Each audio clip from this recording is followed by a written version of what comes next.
ಅನ್ಮೋಡ್ಘಟ್ಟ ರಾಷ್ಟ್ರೀಯ ಹೆದ್ದಾರಿ ಅರ್ಧದಷ್ಟು ಭೂಕುಸಿತ. ಗೋವಾ ಭಾಗದ ಅನ್ಮೋಡ್ಘಟ್ಟ ಭಾಗದ ರಾಷ್ಟ್ರೀಯ ಹೆದ್ದಾರಿಯಲ್ಲಿ ಬಿರುಕು ಕಾಣಿಸಿಕೊಂಡಿತು.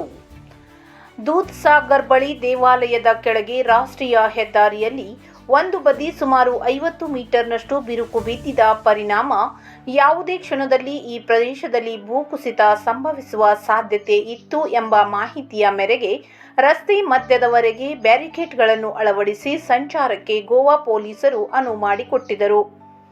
ಗೋವಾ ಪಿಡಬ್ಲ್ಯೂಡಿ ವತಿಯಿಂದ ಶುಕ್ರವಾರ ಬಿರುಕು ಬಿಟ್ಟ ರಸ್ತೆಯ ಮೇಲೆ ಕಾಂಕ್ರೀಟ್ ಫಿಲ್ಲಿಂಗ್ ಸಹ ಮಾಡಿದ್ರೂ ಸಹ ಫಲಕಾರಿಯಾಗಲಿಲ್ಲ.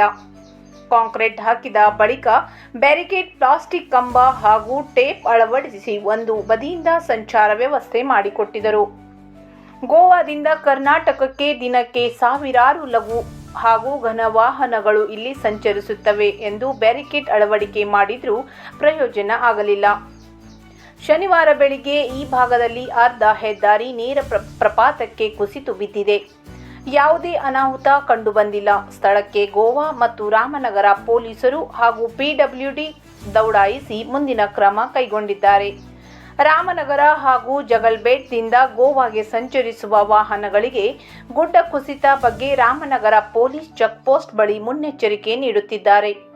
ಸದ್ಯ ರಸ್ತೆ ಒಂದು ಬದಿಯಿಂದ ಸುಗಮ ಸಂಚಾರವಾಗುತ್ತಿದ್ದು ಭಯದ ವಾತಾವರಣ ಸೃಷ್ಟಿಯಾಗಿದೆ.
ಇದು ಖಾಲಿ ಡಿಜಿಟಲ್ ವಾಹಿನಿ, ಸತ್ಯ ಮತ್ತು ಸ್ಪಷ್ಟ ಸುದ್ದಿ.